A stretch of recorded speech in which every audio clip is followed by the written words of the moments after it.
Hello, my name is Rickard, and in this short tutorial, I'm going to give you 3 tips for portrait retouching. Hi, I'm Jason. Today I want to talk with Rickard about portrait retouching. Hi, Rickard. What do you look at first when you're looking at a portrait? The first thing I look at is the eyes. I do think that's the most important part of a portrait is the eyes. So the first thing I look at is make sure the eyes are light enough, that they have a catch light inside of them, and that they actually have some color and some life to them. Then after that, I look at, the condition of their skin, if they have blemishes or things that need to be cleaned up on the skin itself. And then the last thing is lighting, shadow, and kind of shape, which those are all related. So by, dodging and burning, you can give the face more shape. And in some scenarios, you may actually want to use liquify to move things about. But unless you're doing, the retouch is part of another larger project, I usually stay away from like liquefying faces for portraits of someone that I'm going to give to them. Cool. So you started with the eyes. Is there a tip you can show us with the eyes? Yeah. Let me show you here in Photoshop. I've got a few sample images that I'm going to show you with. So this is a portrait of a model. We're just going to open it. It's a camera raw file, so it's coming through camera raw. Real fast, is there anything we should know about opening one of these files in camera raw when it's a portrait? Well, here, let me just close this out again. With camera raw, you basically have all the same controls that you have in Lightroom. So if you don't use a Lightroom workflow, you can do all your developing in Camera Raw. Camera Raw is the same engine that Lightroom uses to develop photos. So here on the right, you have full control of your color temperature, so whether it's cool or warm. You also have control of the exposure. And if your original file is a Camera Raw, a lot of these things you can make significant changes to with these various sliders here. So you want to get that right before you open it and start working on her, right? Yes, for sure. So when you're coming into Photoshop, your image should already be relatively good in terms of the lightness, the darkness, the contrast, and also the color. Like, you don't want to make corrections on a photo that isn't basically developed. And that you would do either in Lightroom or in Camera Raw. Obviously, if you're a professional photographer, you're going to try to get most of that stuff correct in camera to begin with. But you want to develop it before you bring it into Photoshop and start doing further retouches. And I would say the reason for that is a workflow thing. When you come into Photoshop and start making corrections on blemishes, skin, adding light to the eyes, you're doing something at a granular level, where with Lightroom or with Camera Raw, you're doing it at a higher level. So you're adjusting the color of the whole thing, you're adjusting the contrast and the levels of the whole image, whereas in Photoshop, you're targeting specific areas. Obviously, you're getting that pretty close there. You'll open it, and then let's see what happens with her eyes. Right. So here with Camera Raw, you can say done, and that'll apply the changes to your Camera Raw file. Or you can hit open, and it'll take those changes, apply them to your image, and then open them in Photoshop like this. Now you're ready to work. Generally, when I start working in Photoshop, I always make a copy of my layer so I'm not working on the original. And then from here, I can make changes. If their workspace doesn't look like that, which workspace should they be in? So if you go up to here, workspace, Essentials default is a pretty good starting workspace. That's usually the one I use. You could also use photography. Between those two, when you're doing portrait retouching, you're going to use one of those two. So this one is Essentials. The only thing really that's changed here is that the histogram is here, which you usually want to see when you're doing portrait retouching. So that's the workspace I would suggest is this Essentials default. Okay, so for the eyes, what I'm going to do is I'm going to add a layer called eye highlights. I'm going to put this layer on overlay. I'm going to zoom in here and using a soft white brush. So if I right mouse click, I want to use this soft pressured brush here. I'm going to make this smaller, and I'm just doing that by holding Control and Option and dragging to the left. That'll allow me to create a little crescent under here. And because it's on overlay, you can see it's adding light into the eye there. And then usually I also hit the catch light and just make that a little brighter as well. So now this is too strong, but with the fill here, I can just adjust it until it looks pretty nice. So about there, I think looks pretty nice. The other thing you want to do is you want to sharpen the eyes. And a little trick to do that is just make a new layer, hold down Shift Option Command E. That's going to make a flat version. Then you can go up to Filter, Other, High Pass. And this basically gives you a sharpness layer. You want to take it down until you're just seeing the details. So probably around 4 pixels for this image. And then I'm going to put this on linear light blending mode. And you can see when I turn that off, what it's doing. It's adding a lot of sharpness to the image, a little too much. But what we're going to do is we're going to hold down Option and add a black mask to this. And then with a white brush, I'm just going to paint the eye area so that we're adding this sharpness to the eyes, but not the whole image. And then I can just take the opacity on this down to probably around 50% or even 40%. But that you can see there, it just adds a little crispiness to the eyes. And for an image like this, you can see that's the before and the after. That gives her a little more life by just popping the eyes a little bit. Nice. One thing I like to do is when I make that crescent around the eyes, I like to sometimes only do the bottom half because then it feels like the light is reflecting in there and you get sometimes more. Yeah, for sure. You just want that. You want a crescent basically going along the bottom of the eye like a big boat. Cool. So the next thing you talked about was blemishes. So let's see, how do we fix those little pesky skin problems? Okay, so there's quite a lot of tools in Photoshop for that. I'm going to show you kind of the ones that I use the most. So here we can see she's got a few skin blemishes. And one thing that you should be careful when you're doing portrait retouching is you don't want to get rid of like a beauty mark, something that is going to be there forever on that model. You don't want to remove it. But if she has, you know, a few pimples here, well, those are going to be gone in a few weeks. So getting rid of those makes sense, and it'll just make the portrait also look nicer.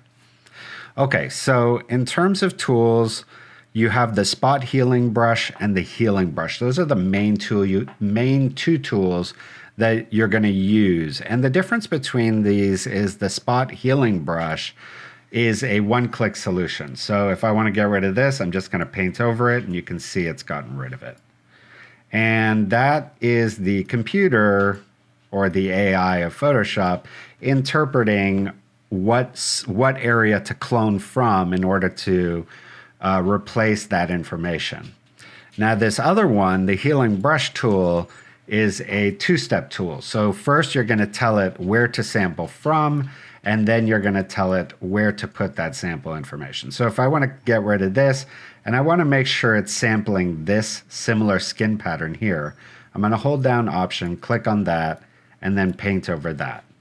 So this is a two-step. You're going to Option click to pick the clone source, and then start painting over the area that you want to clean up. So just like that. But I find that Photoshop does a pretty good job determining where to source from. So if you just use the one-click solution, that usually is going to work. The one place where it might have issues is like if you're doing the lips. Let's say I needed to clean up this. Maybe it's not going to source as good an area as your human eye will.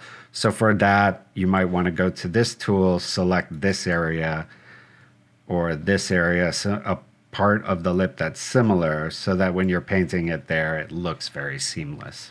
And then one small thing that I do sometimes is I'll take sometimes those areas under the eye and I'll take the patch tool and I'll drag it to a clean part of their face and then I'll put it on like 30% opacity.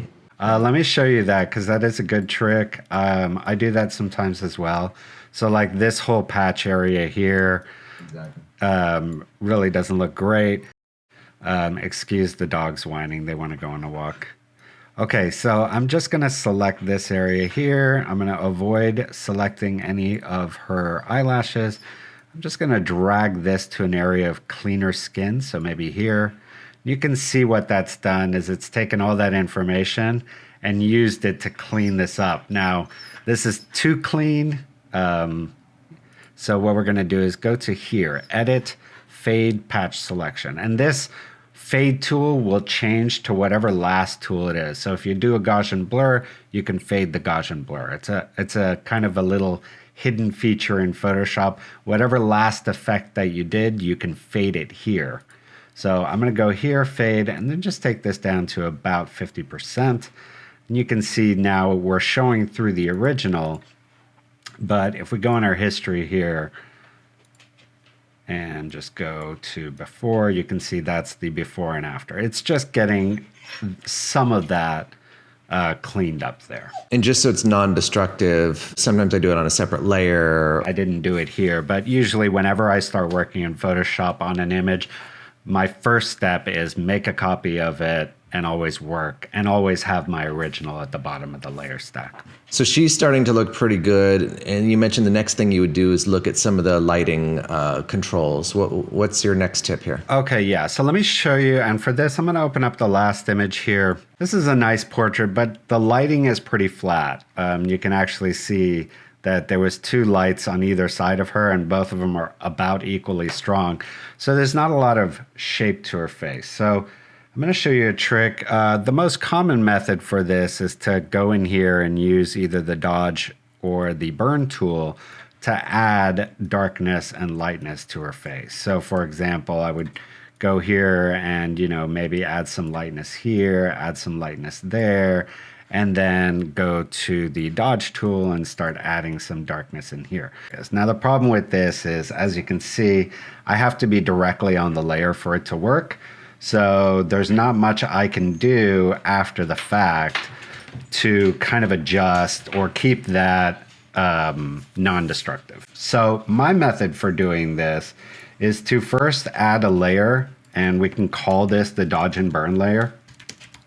I'm going to fill that with 50% gray. So if I pull up my color, I want basically the hue and the saturation to be at 0 and then the brightness to be at 50. That'll give me a pure 50%.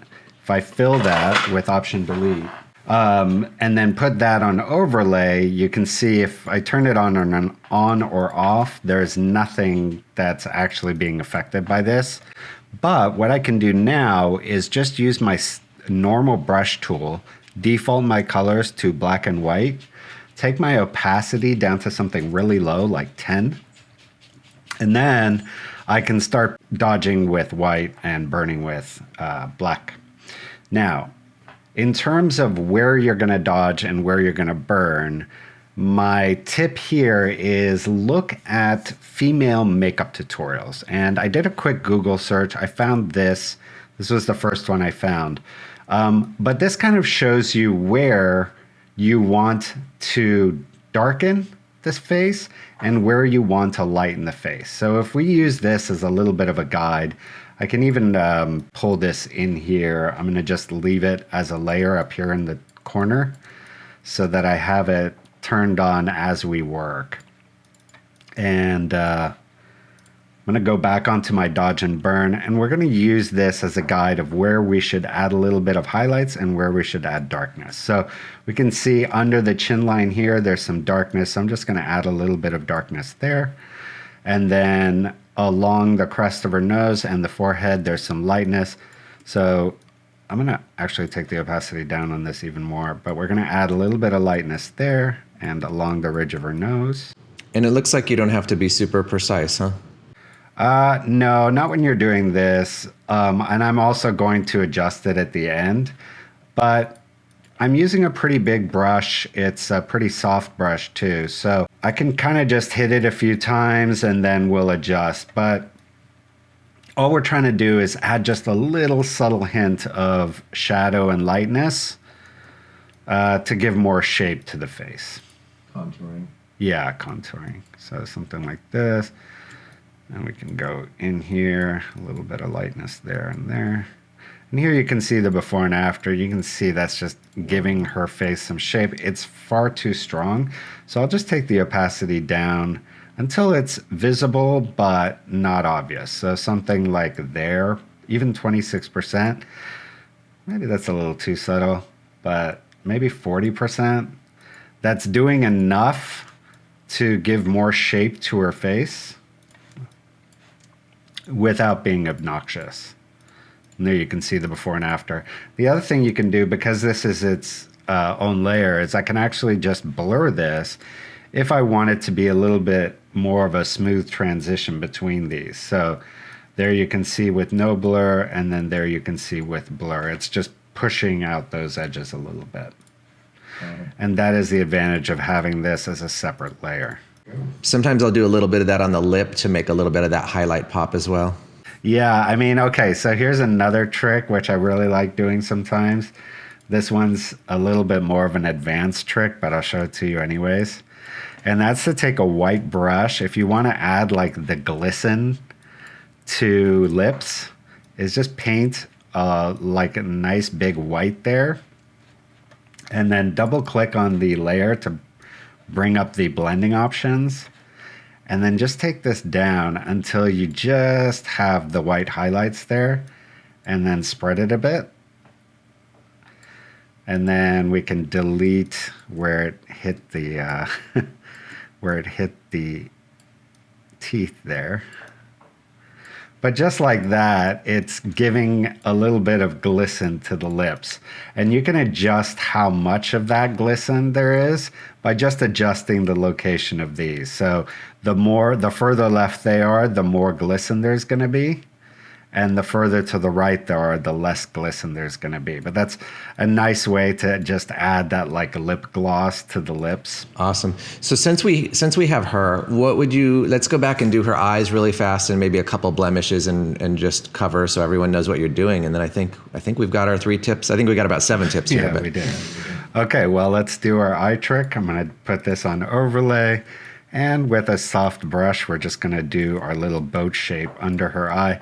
That's a little too much, so I'm just going to go on the erase and kind of erase it from the top. I mainly want it along the bottom. And we'll do the other side as well. I'm going to overdo it and then erase just so that I have a little more of a subtle gradation there, so something like that. I'm going to take this layer down because we don't want it that strong. I also want to sharpen her eyes, so let's add our sharpen layer. And we're going to do our high pass here. Put this on linear light. You duplicated all the layers together, right? And then you did high pass on it? Yeah. And we can just add the sharpness to the eyes there. And on this, we could actually add a little bit of sharpness to the entire thing. And here's a trick for that. So obviously the white is showing at 100%, but I don't want the black to be covering 100%. Well, if I go to the properties of my mask, I can take the density down. And now that the rest of the layers, you can actually see the mask, it's becoming less black. So if I put this on 50%, the rest of that sharpness layer is going to be applied at 50% strength. I never knew that way. I always just hit Command L levels, and I would change the levels on the layer. Yeah, that my method used to be doing that with curves, but since they added the mask properties to that properties panel, I've found more and more ways where I can actually use that properties and keep it non-destructive. Cool. Now, one thing where I would say maybe our order was wrong, that we're going back and redoing all this, is you want to clean up the blemishes before you do that layer, because otherwise those blemishes are going to still be there later, and it's correct. They're going to be sharper. But for this, I mean, she's a model. She has actually pretty nice skin. So for her, I would just go here, go on to the healing brush. Now, one thing nice about the healing brush is you do have this all layers. So you can actually put it on its own layer, all the skin cleanup. Just make sure the sample all layers is turned on. And then at the end of it, if you want to, you can always adjust how strong the skin cleaning is. Oh, so that's cool. So as it samples it, it's pulling it up and sticking it on your layer 5. Correct, yeah. And that layer 5 now I can adjust the opacity of, and you can see the original blemishes going in and out. But if I wanted to, some of the original blemishes to show, I could, put this on 70%, for example. And we'll just clean these up real quick here. Now, for advanced skin retouching, my recommendation is always to use frequency separation. And frequency separation is it's a technique used for skin retouching where you separate, using blending modes and layers, you can separate the high frequency with the low frequency, and then you can blur the low frequency to get rid of the blemishes that are kind of at the sub-level of the skin. They're not on the surface of the skin, they're underneath. So like, for example, this kind of red patch here, and the changes in skin. And also, the colder a model is, the more you'll have that kind of distortion in the sub-level of the skin. It's just a way that the skin kind of reacts to the environment around it. But with frequency separation, you can clean that up really well. I have other videos on frequency separation, which I'll link to in the description of this video. And also I have a whole course called Photoshop Basics for Photographers. And that course has a whole chapter on portrait retouching with a few lessons, one of which covers in detail how you do frequency separation. We'll do the sharpening step again. So new layer, merge everything onto that layer with Shift Option Command E. We'll call that sharpen, go to filter, other, high pass. I think 3 pixels is going to work for this. And then we'll put this on linear light. There you can see, actually just at 100%, it's kind of nice, giving the whole image a little bit of a... Can you zoom into our eyes? It's a little bit hard to see. Yeah, so here you can see the before and the after. That might be a little too much on our skin. What we can do here is just hold down Option, put a mask on there. That's gonna, if you hold down Option when you add a mask, it makes a black mask. We're gonna hit the eyes so that they're 100%, but then I want the rest of the mask to not be 100%. So for that, I can double click on the mask and just take down the density to about 50. So now my sharpness layer is going to apply 50% on everything except for her eyes, which are being applied at 100%. And there you have it. That's the before and that's the after. And this is, just straightforward portrait retouching with the basic tools in Photoshop. Cool. And if they want to learn more of these type of techniques, what's the best thing to check out? Photoshop Basics for Photographers, as I just mentioned. That course you can find on Nucly.com. We'll include a link for that in the description as well. But that takes you through all the basics of portrait retouching, as well as landscape retouching, product photography, and street photography. So kind of what you would need to know as a photographer using Photoshop. Nice. Thanks for the tips. All right. I'll see you next time.